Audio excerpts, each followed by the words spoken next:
Welcome to this deep dive, where we pull apart the things that capture our imagination. And today, that's the wonderfully immersive world of Studio Ghibli.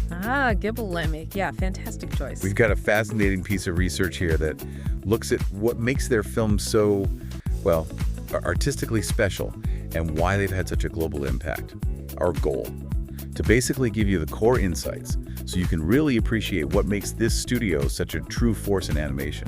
Absolutely. And, Studio Ghibli's influence, it goes way beyond just producing beloved movies. It's really about a consistent artistic philosophy, and that has clearly resonated throughout the animation world and, frankly, beyond. Okay, so let's maybe kick things off at the beginning then. This research highlights 1985 as the official birth year of Studio Ghibli.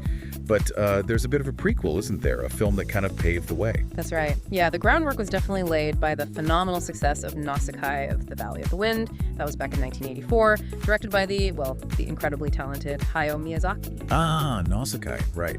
The energy and just the enthusiasm around that film really provided the springboard for Miyazaki, along with Isao Takahata and the absolutely crucial producer Toshio Suzuki, to formally set up Studio Ghibli. Okay. And their intention, as the research really emphasizes, was quite deliberate: to champion artistic integrity above all else, even if, it meant taking a totally different path from mainstream commercial animation.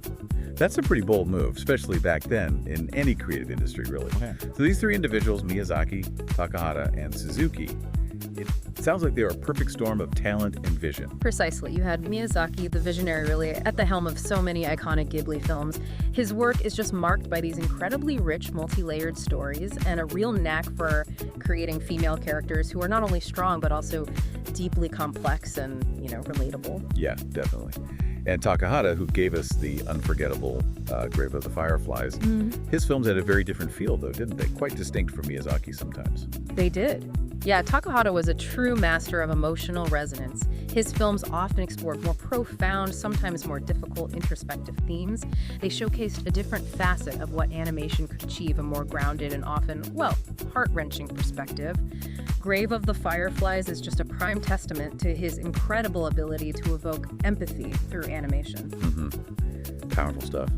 And then Toshio Suzuki, the producer, it sounds like he was the linchpin, maybe. The one who enabled the creative magic of Miyazaki and Takahata to actually reach audiences, especially worldwide. Exactly, you nailed it. Suzuki was indispensable in managing the studio's operations and, crucially, in seeing and nurturing its global potential, really from quite early on.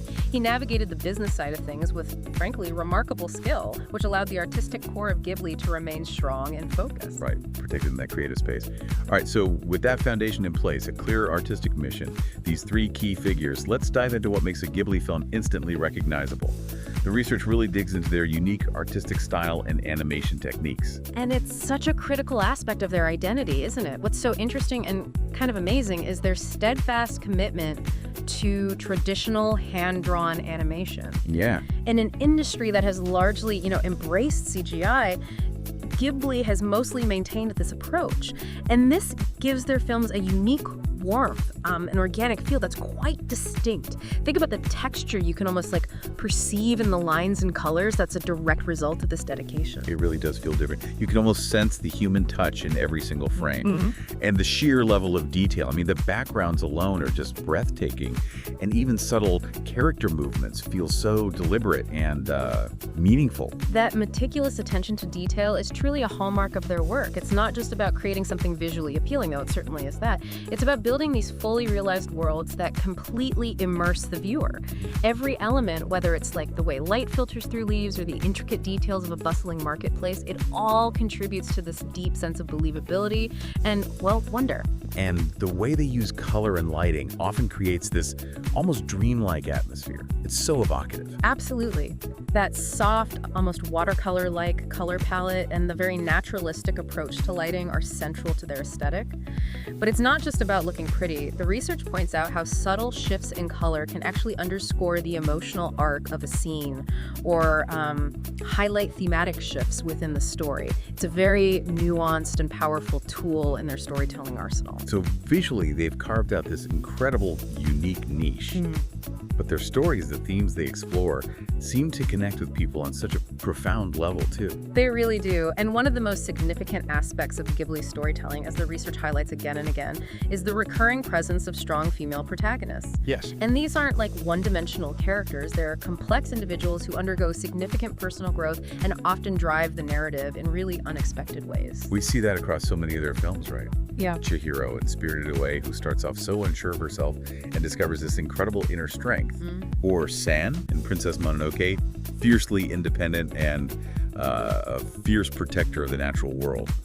And Sophie in Howl's Moving Castle, who finds her voice and agency despite, well, a rather dramatic curse. What makes their portrayals of women so compelling, do you think? It's interesting, often their strength isn't necessarily about physical prowess, though some certainly possess that, like San. More often, it's about their resilience, their moral compass, their capacity for empathy and growth. Right. They grapple with internal conflicts, make difficult choices, and their journeys are rarely defined solely by romantic relationships, which definitely sets them apart from many traditional portrayals in animation, especially historically. That's a great point. Another powerful theme that consistently emerges is environmentalism. Films like Princess Mononoke and Nausicaa definitely don't shy away from depicting the consequences of humanity's impact on the planet. Exactly. And what's compelling is that they often present a really nuanced perspective. It's not simply a case of humans being inherently bad and nature being purely innocent, right? No, not at all. These films explore the complex interplay between the two, showing the devastating consequences of unchecked industrialization and environmental destruction, but also acknowledging the human need for, well, progress, or at least survival. This raises important questions for us about our own relationship with the natural world. Definitely makes you think. And then there's the beautiful way they integrate elements of Japanese folklore and mythology into their narratives. It adds such a rich, almost mystical layer. That's right. Whether it's the vast array of yokai or spirits in Spirited Away, or the ancient forest spirits deeply rooted in Shinto beliefs in My Neighbor Totoro, these elements are woven seamlessly into the fabric of the stories. They aren't just, decorative. They often carry significant symbolic weight and contribute to the deeper thematic explorations. For instance, the concept of animism, the idea that spirits inhabit all things, is often subtly present. Right, like the Soot Sprites or Totoro himself. But it's not all grand adventures and mythical beings, is it? Some of their most cherished films find their magic in the quieter moments of everyday life. That's such a crucial and sometimes overlooked aspect of Ghibli's genius, I think. Films like Kiki's Delivery Service or Whisper of the Heart, they find profound beauty in the ordinary. Yeah, you really do. They celebrate the small triumphs, the personal challenges of growing up, finding your place, and the quiet connections between people.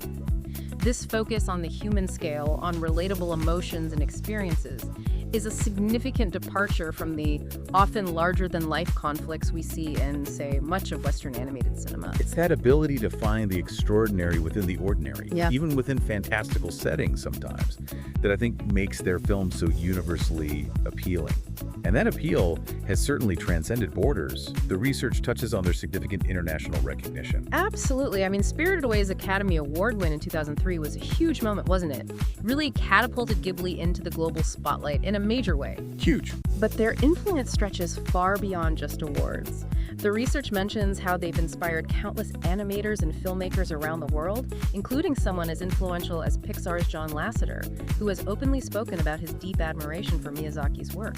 That speaks volumes about their impact on the craft itself. Wow, yeah. Lasseter, that's significant. And it's not just the films themselves that have had this impact, is it?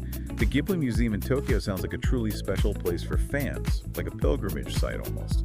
It really is, by all accounts. It offers an incredibly immersive experience, allowing fans to literally step into the worlds they love, to see original sketches, storyboards, and interact with exhibits that bring the magic of Ghibli to life.